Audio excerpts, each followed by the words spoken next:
मोदी की हठधर्मी खत्म नहीं हो रही। बेचारे किसान सर्द मौसम में एक माह से धरना दिए बैठे हैं, लेकिन मोदी की रिठाई है कि खत्म होने का नाम ही नहीं ले रही। एक माह से जारी धरने में अब तक 41 किसान जान की बाजी हार चुके हैं, जबकि अब भारतीय किसानों ने अपने खून से तहरीर करदा खत में वज़ीर-ए-आज़म मोदी से मुतनाज़ा ज़रई क़वानीन वापस लेने का मुतालबा दोहराया है। लेकिन उसके बावजूद मोदी के सर पर जूं तक नहीं रेंग रही और ऐसा लग रहा है कि मोदी अब सारे किसानों को यहीं पर मारना चाहता है।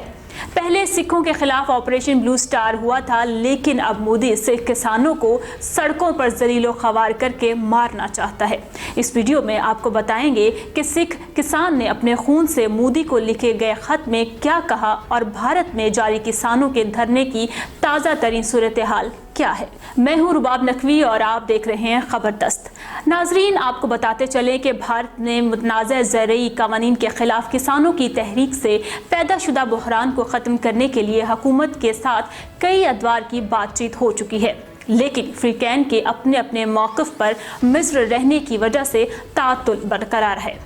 धरने पर बैठे अब तक 41 किसान हलाक हो चुके हैं, जबकि मोदी ने अभी तक किसानों से खुद बात नहीं की। और इस हवाले से खबरें ये हैं कि 25 दिसंबर को किसानों से खिताब करने के लिए मोदी ने कहा था, लेकिन ऐसे में अहम पेशरफ्त ये हुई है कि दिल्ली से मुल्हिक नोएडा सरहद पर धरने पर बैठे भारतीय किसान यूनियन लोक शक्ति के सरबराह शिवराज सिंह ने अपने खून से वज़ीर-ए-आज़म नरेंद्र मोदी को एक खत लिखकर नए ज़रई क़वानीन को वापस लेने की अपील की है। शिवराज सिंह ने बताया है कि उन्होंने ये खत जिला मजिस्ट्रेट के सुपुर्द कर दिया है, जिन्होंने उसे वज़ीर-ए-आज़म तक पहुंचाने का वादा भी किया है, जबकि नोएडा के जिला मजिस्ट्रेट उमा शंकर ने भी तस्दीक की है कि उन्हें किसानों की यूनियन की तरफ से खून से लिखा हुआ एक खत मौसूल हुआ है और उसे हस्बे ज़ाब्ता वज़ीर-ए-आज़म के दफ्तर भेज दिया जाएगा। किसानों के एहतजाज के हवाले से आपको बताते चलें कि हुकूमत उनकी शिकायतों को दूर करने की बजाय उनकी तहरीक को कुचलने के लिए तमाम मुमकिन हरबे इस्तेमाल कर रही है। इसमें किसानों के अंदर फूट डालना, उन्हें डराना धमकाना भी शामिल है।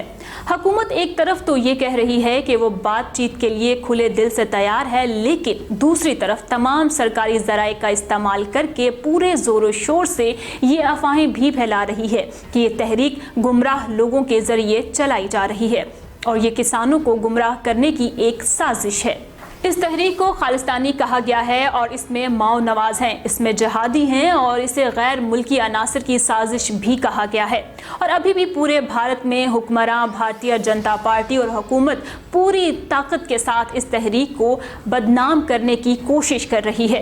ताकि इसके खिलाफ पूरे मुल्क में एक पुरतशद्दुद ज़हनियत तैयार हो जाए, जैसा कि गुज़श्ता बरस में शहरियत तरमीमी कानून की मुखालफत करने वालों के खिलाफ तैयार की गई थी।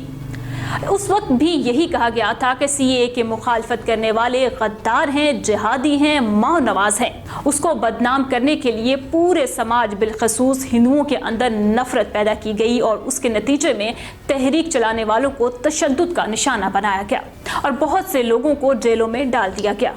जब हुकूमत किसी तहरीक को बदनाम करने में पूरी तरह से मसरूफ़ हो जाए तो उसकी तरफ से मुज़ाकरात की पेशकश को संजीदा तस्वर करना बहुत मुश्किल है। आपको ये जानकर हैरत होगी कि ज़रई क़वानीन को वापस लेने के लिए एक तरफ जहां 1 लाख से ज़ायद किसानों ने दिल्ली की तमाम सरहदों का तकरीबन मुहासरा कर रखा है, वहीं मुतअद्दिद सियासी जमातें भी हुकूमत से मुतनाज़ा कानून को वापस लेने का मुतालबा कर रही हैं। लेकिन भारतीय हुकूमत ने यह वतीरा इख्तियार कर लिया है कि जो कोई भी हुकूमत के मौक़िफ़ के खिलाफ बात करता है उस पर दहशतगर्द का लेबल चस्पा कर दिया जाता है, खा वो किसान हो, मजदूर हो, हत्ता के मोहन भागवत हों जो कि RSS के सरबराह ही क्यों ना हो। मोदी की इस सारी रिटाई से ऐसा लग रहा है कि भारत में जल्द कोई बड़ी तहरीक शुरू होगी, जिससे मोदी के साथ भारत का भी खात्मा हो जाएगा।